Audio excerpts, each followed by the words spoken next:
This video is brought to you by channelfiber.com. They proudly sponsor the video and the content that I make. So if you want to check them out, there's a link in the description below, and you can use the code Kenobi at checkout to help support the channel directly. Ooh, what's this? It's Affinity. It's literal Affinity. Some people really get their arsehole in a twist when you play a robots deck or a deck filled with artifact creatures that looks to be aggressive, and you call it Affinity, and there's hardly, if any, Affinity cards in the deck. Well, not anymore, my friends.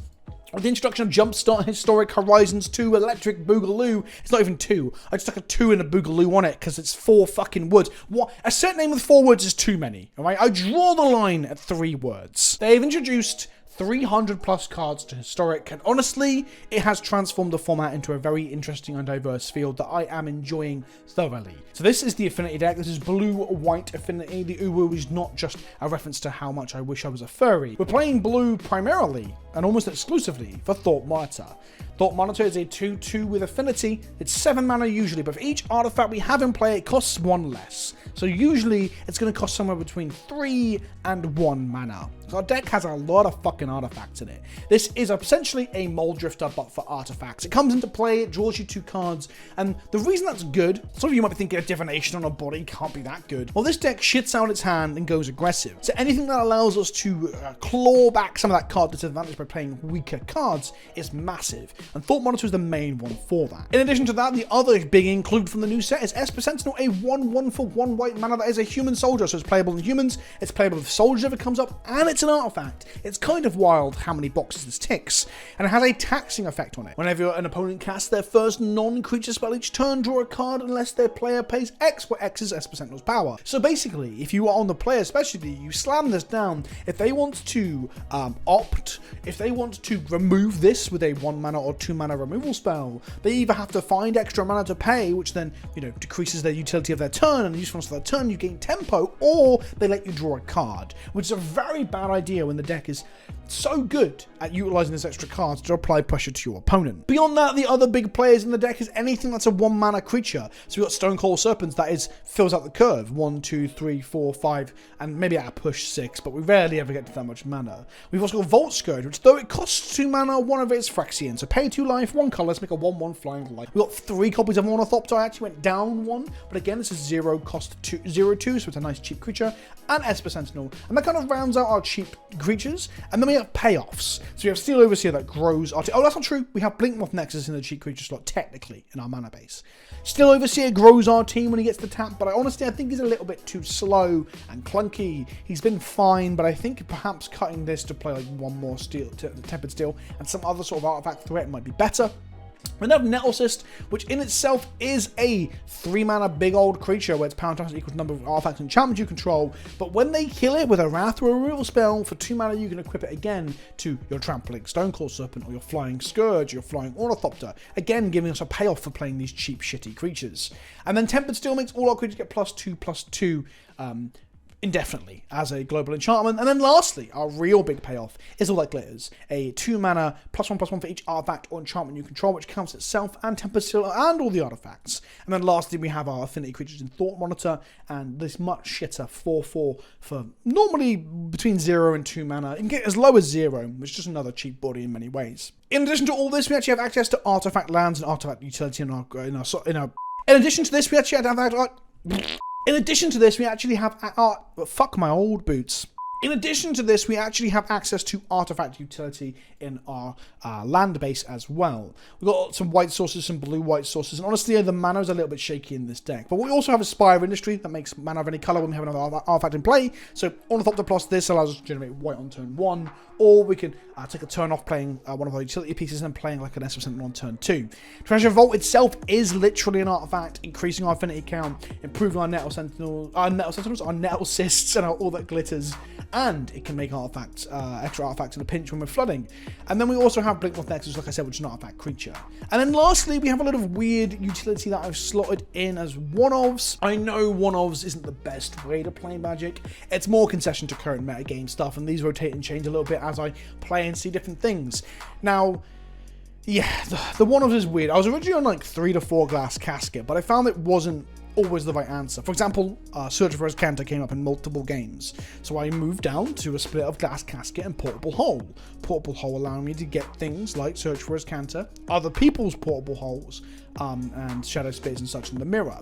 Now, then I realized that actually I was losing to Indomitable Creativity and the big fucking angel naming artifacts, so I bought him a copy of Aether Spellbomb, which is good against any deck where we got large creatures that the Casket and the Portable Hole can't deal with. It can also apply Affinity and draw me a card in a pinch. And I also brought in Tome of the Infinite, which has been an absolute fucking all-star. Now, some of you are thinking, fuck this card, fuck the random nature of it, fuck the conjuring thing, fuck the digitally unique, and I get it. I get it. It is frustrating that I'm enjoying Historic so much and it will never ever see paper organized play anymore because they've separated it from actual Magic. If you've missed it, this card, when you activate it, conjures a random card from the spellbook into your hand. The conjured cards are Swords of Plowshares, Light of Hope, Ponder, Force Spike, Dark Ritual, Duress, Lightning Bolt, Assault Stroke, Giant Growth, Fog, and back to Swords of Plowshares. It conjures it. It's an actual card in your hand. When you cast it, it goes to the graveyard. So it counts for like things like Delirium and like Delve costs and shit. It's crazy. It's completely digitally unique. This deck can utilize the cards that this summons very, very well. The only really bad one, honestly, that I've found so far has been Fog. I've summoned it once and it was useless. But meanwhile, and it probably would be good against other decks that are being aggressive. Plowshares gets rid of that fucking angel, right? And any like big creature that the stupid Tybalt's Trickery deck makes as well. Light of Hope can, when you evase, it can destroy problematic enchantment like a Banishing Light or Search for Azcanta, or it can put a count on one of your creatures and just change combat math massively. So even Light of Hope isn't terrible. Ponder is Ponder. Never say no to a Ponder, especially when you can cast it off of like a colorless land, because the other thing about Tomb of the Infinite, fucking this card is stupid, is that all the spells can be cast for just any color of mana, essentially breaking the color pipe wide open and allowing blue to have access to whatever the fuck it wants. It's done. It's done. Force Spike, probably the second worst conjure, but it's still fine for like throwing your opponent off. They don't know you got it in your hands. They'll go for a Collected Company on 4 and you get to Force Spike. It hasn't happened yet, but I can see situations where it'll come up. Dark Vigil just accelerates you out, allows you to equip for less mana. Duress, just hand attack, is perfectly reasonable. Lightning Bolt is obviously very good as removal or burn. Assault Strobe is kind of insane when we can easily make 10/10s and 12/12s that have flying or trample. Yeah, Assault Strobe is actually really good in our deck. Giant Growth is just legit for punching through a bit of damage. And then Fog, like I said, is probably okay for the races, but not good otherwise. And then Shadow Spear just gives us access to a life-linking, trampling-enabling equipment that is very, very cheap. How much utility you play can change, and as you can see, I trimmed numbers on Ornithopter, on Tempered Steel, on Nettlecyst, and on Steel Overseer to fit in this 4 or 5 utility package. Where we actually should end up to make this deck legit, I don't know, but the deck feels very strong, just really strong. It has some poor matchups against decks that are more aggressive than us that can keep up interaction, I guess. And we may be struggling to control a little bit, although we do have ways to pull back card disadvantage of getting wrathed. And that's the deck, my friends. That's a whole fucking deck tech right there. Let's play some fucking Magic. But before we do, don't forget, if you like the shit that I put out and you want to get involved with my community and my Discord, there's a Patreon link down below. If you spend $2 a month as a recurring subscription to me to help support me do the things that I do, you get access to the Discord. And we have Magic tournaments, Warhammer tournaments. We're probably have some Flesh and Blood soon on there as well. We have gaming rooms, we have people hanging out and hobbying, we have people playing League of Legends together. It's a cool little community. It's very active. So for $2 a month, you can get involved in that. And it helps support me as well. Honestly, I need to do a push for this sort of stuff. I hate talking about this sort of stuff, but it helps to let me keep doing what I'm doing. So if you have $2 spare, less than the price of a fucking coffee each month, you can help me create these videos, the gameplay, the talking heads, the shouting about wizards being bastards, and all that shit. Anyway, let's play some fucking Magic. So we're looking for artifact creatures and payoffs, with all that glitters being a payoff, and Steel Overseer being a payoff that I don't know if the deck really needs anymore, but I'm still playing it. Maybe I'm just a stickler for tradition. Our opponent says hello and plays a Siren Stormcaller. How exciting. We're playing against probably mono blue shitters. 1-drops are pretty important. Vault Scourge is a 1-drop. It costs us 2 life, but in most matchups that doesn't matter. I guess against burn or mono blue tempo it might. Opponent's got mana up, so they're going to counter whatever we play. So I guess what do we mind getting countered? I guess I don't mind Steel Overseer getting countered. We're just going to slam it and see what happens. This is going to be the one that puts a counter on this. I can smell it in the air. Oh, look at that. I'm so good at this game. No attacks, because their thing is bigger than ours. Now, with Esper Sentinel and Thought Monitor, our deck can draw more cards than you traditionally expect from a selection of robots. However, we've got to get to them and resolve them too. So if they have just 1-for-1 counter spells or removal out of their hand, and removal not so bad because we still have to draw cards off them, but 1-for-1 counter spells, that's probably a situation we don't win. Now they could have flash creatures too, so I don't know if attacking into this is even the correct thing to do. We can play in all that glitters here onto the Vault Scourge and hope they don't counter it, but they don't counter spells or flash creatures. This matchup just feels kind of bad. Okay, the Vault Scourge actually does get to suit up, which is interesting. Is this where Vapor Snag's been added to the format and I wasn't aware? 4 damage, I would like to activate my Blink Moth. Okay, this lands. They didn't have a counter spell or a flash threat that could block it, so that's nice. Blink Moth's going to use his own mana to activate, and we get in for 4. We go to 20, they go to 16, and that's a reasonable spot to be in. Ideally, you want to draw some artifact lands now in Treasure Vault, because that means that we can just play things that they can't counter to grow our Vault Scourge. Ornithopter's a pretty good draw here. It's going to reduce the cost of our Thought Monitors by 1. We're going to play this on blue. Thought Monitor we're 1 mana off of playing. We're going to activate the Blink Moth Nexus here and swing with it, which might be a mistake, considering the fact that they could have a flash flyer just drawn last turn. But they didn't have one last turn, so I'm going to assume they don't have one this turn. And yeah, that was a safe assumption. We take them to 10 and we go to 21. See how just getting to resolve 1 spell through their counter magic was insane? And now we actually have a game, especially on a life flinker. To be honest, if this was on just an Ornithopter, we may not win a race. But being on a Vault Scourge is huge. Vault Scourge is a massive addition to the form. Which set was it involved in? I don't even know. It's got the original set symbol, so I assume it's one of the historic anthology. They are attacking, meaning they're probably going to try blocking with this Siren Storm Tamer. So we're going to play a Plains. And we're gonna get in first, or play a Thought Monitor first. I'm not sure. Really not sure. I guess we'll go to combat and swing first. This will get something off the board. Hopefully they'll use their mana in some way. I can't really see how they would. Now, activating the Blink Moth Nexus off itself does reduce the cost of Thought Monitor anyway, so we get 1 more point of damage through here. So we're gonna do it. We're gonna float a colorless off the Blink Moth and activate it. Take them to 5. We go to 26. I'm just going to cast a Thought Monitor. Now, this is probably getting countered. I'd imagine like Sinister Sabotage or something. Bar the Gate. Huh. That is a spell that I have not seen in the format yet, but it makes a lot of sense. Counter a creature or planeswalker is pretty versatile, and it allows you to venture into the dungeon for extra value. They're going to gain a life, which means they aren't dead to Vault Scourge next turn. They are dead to Vault Scourge plus Blink Moth attacking through if they don't keep a blocker back. What is this? It does it does something that I didn't get to read. Our opponent is dead. Honestly, I didn't feel that was a good matchup. But I guess a Vault Scourge carrying a suit of gold is pretty good. We're against Doug Rob Barbat. Just sounds like just 4 people sharing an account. We have 1 body, 2 Blink Moth Nexus. The body does pump the Blink Moth, and we've got a removal spell and a payoff. This is a 6 out of 10. I'll give this a 6 out of 10. Opponent got a Chandra Avatar and red sleeves. They're definitely on mono blue control. There's no way they're actually on mono red or some form of aggro, right? Oh my god. What are the chances? They make a 1-1. It's a Fireblade Charger. I've never seen this card in my life. Thought it was an AFR card. Turns out it's a Zendikar card. Now I'm going to play a Steel Overseer here. And it's going to get blown up. We all know it. If they don't, though, we have to untap, activate both Blink Moth Nexus, all 3 Moth Nexus, and pump them all. For a team of sky aerial acrobats. No blocks. Not blocking there. What does the second line of text do? Does damage equal, when it dies, equal to its power than a target. That's pretty decent. Oh my god, it's goblins. Oh shit. Okay. Now the question is, do I want to grow some Blink Moth Nexi, or do I want to casket a Conspicuous Snoop? I think I want to casket a Conspicuous Snoop, honestly.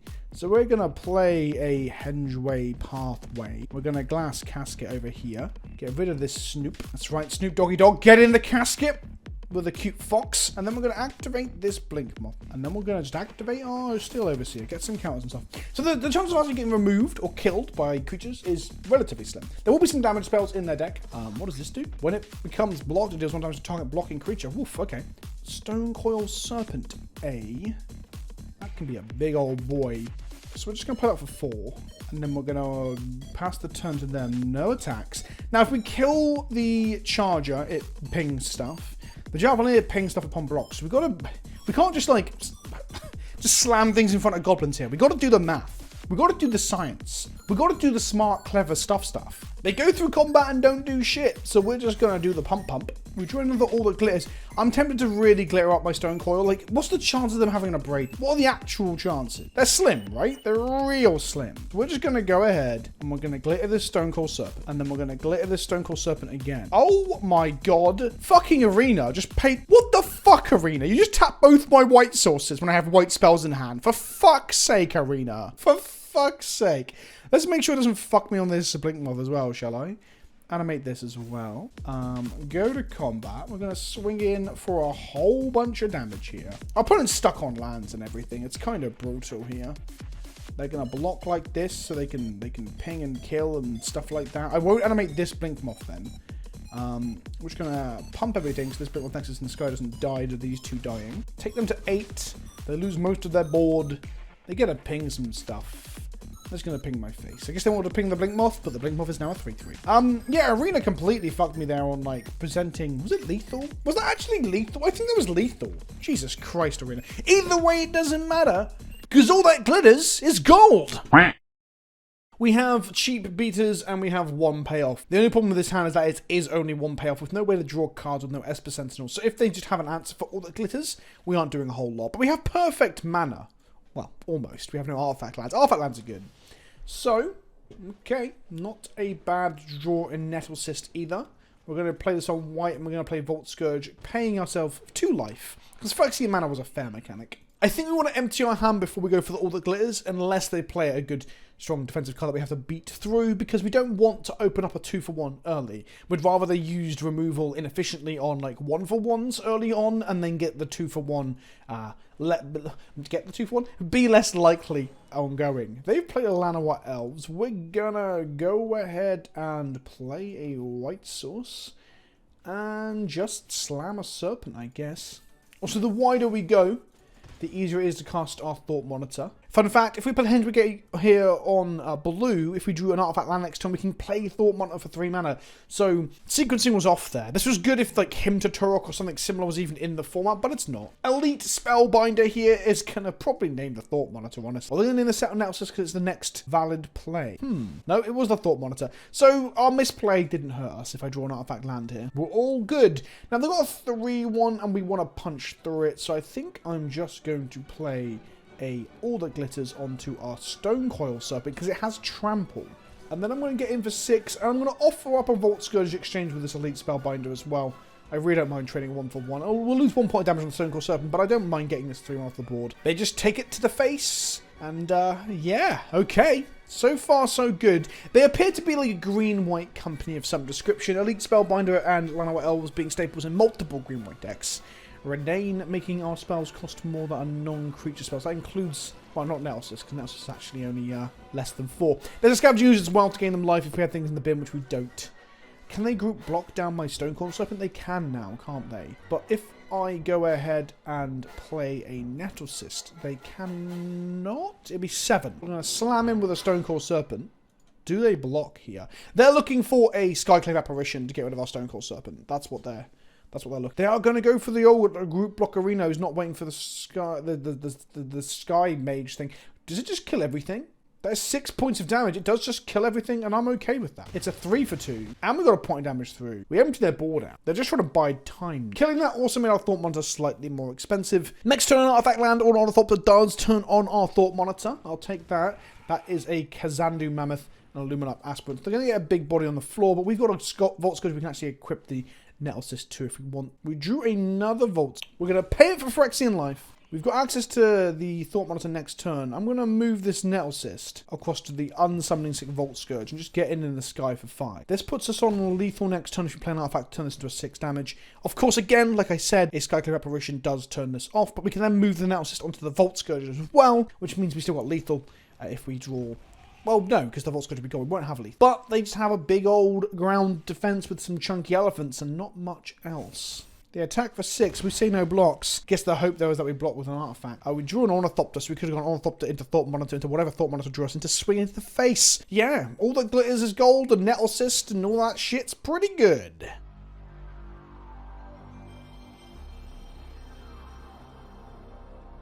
I played against this person earlier today or last night when I was grinding out of bronze into gold. I cannot remember for the life of me what they were playing, though. This hand is a risk. I think if we lose this, we can look back to this moment. We have no early drop creatures. We have a artifact land to reduce the cost of Mirror Enforcement Thought Monitor, but we're on the play as well. I guess I'm gonna... okay, I probably shouldn't be keeping this, but I'm still learning the deck. We're gonna play Blink Moth, gives us access to a 1/1 attacker next turn. I have a feeling our opponent's on this Cascade Trickery deck anyway, so we kind of have to hope they whiff a little bit. Okay, they're not. They are on... oh, actually, I think they just murdered us with Angels last time.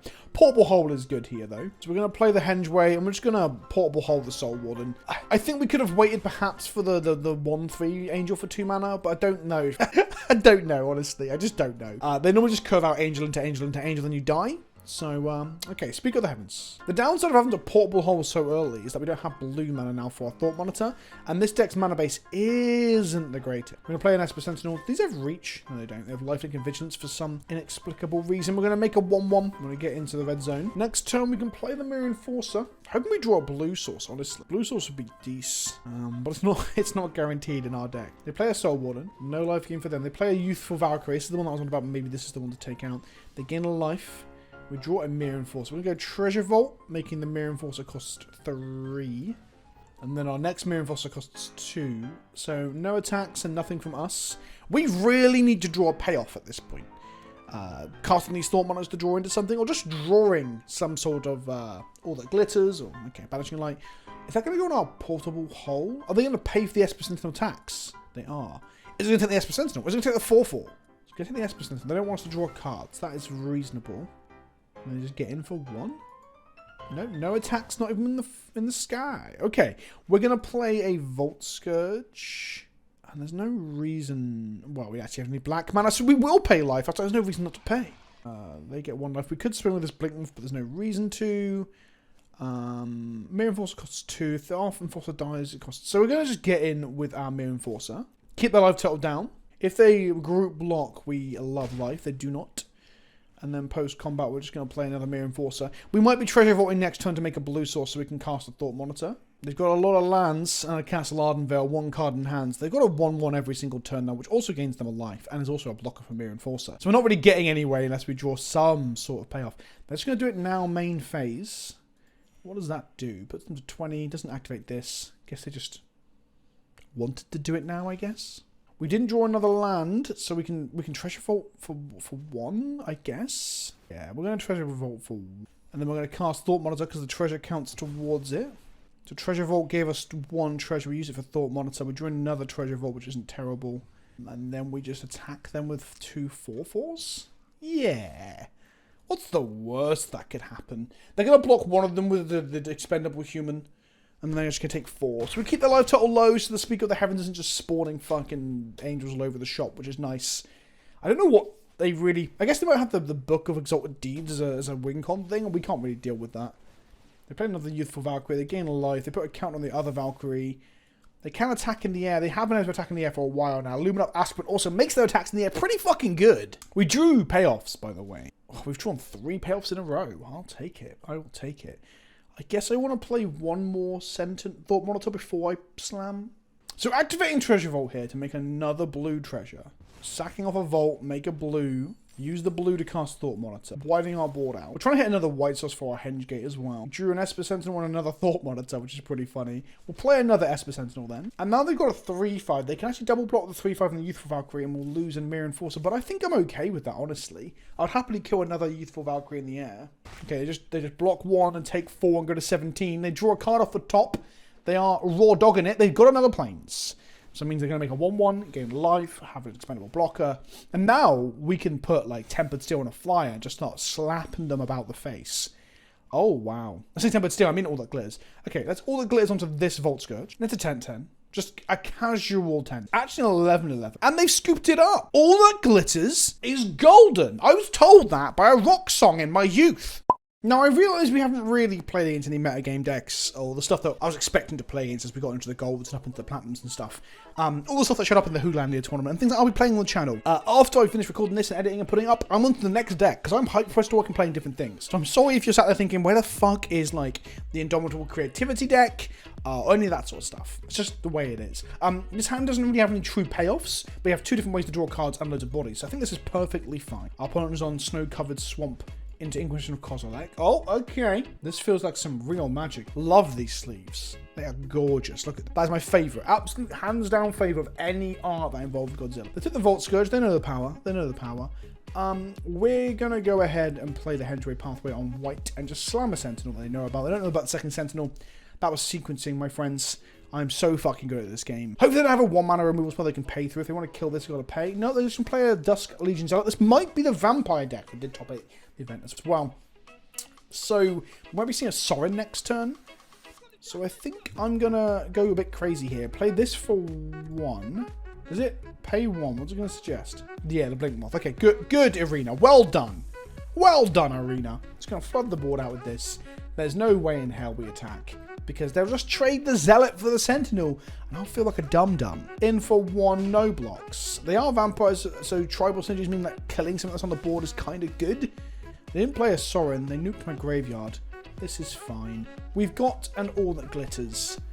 We're going to Slammer Jam a Fountain. I'm going to pay some life. We're going to put All That Glitters on the Serpent because of the fact that it's got, what do you call it? It's got the old Trample.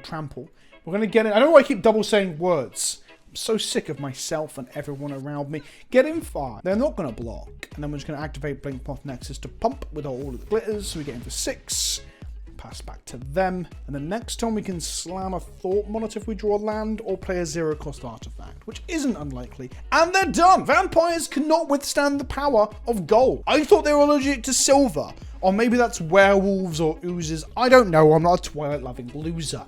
I actually don't like calling people losers. I think it's really harsh. I'm sat here playing a luxury card game on a digital client that's abusing my wallet. I can't really call people losers legitimately, can I? I sound like a right twat. That's it. I'm done. I'm just ground up right in front of you like some sort of fucking monster, just glittering people in the face with gold. There'll be more historic videos over the coming days because this format is diverse and interesting.